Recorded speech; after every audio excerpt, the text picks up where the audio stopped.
Hello viewers, welcome back. This is Evelyn Selina's show. Today I want us to speak about tips on how to organize your kitchen garden. Your host as usual, Evelyn Selina. A lot of us are practicing kitchen gardening, which is very good because it also always ensures that we have food on our tables, and also it enables you know the source of everything you put in your stomach. Important points to note before establishing a kitchen garden are: one, do you want to put perennial and annual crops? Of course, yes, because perennial crops are crops that will last long in your farm, and annual crops are just crops that are seasonal. You just plant and replant again. So the first thing is that if you want to plant perennial crops, you have to identify a permanent place for them. A place will not keep uprooting, or you will not be inconvenienced the next season.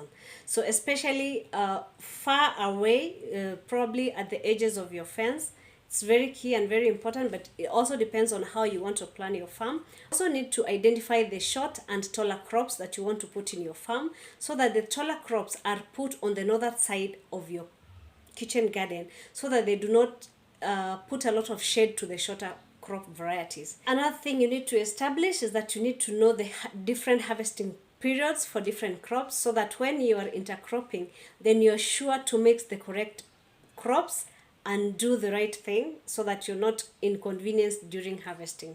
Very important and very key, especially for your mixed kitchen garden.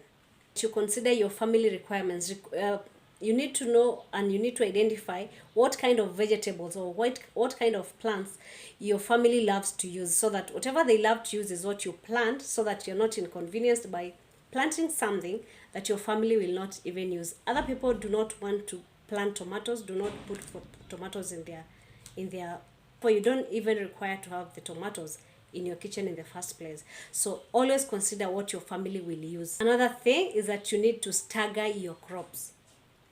Plan your crops in a way that there is consistency of production. You can stagger this by planting different crops, staggering them by a week, 2 weeks, depending on the time of maturity and the times of harvesting, so that there's consistent production.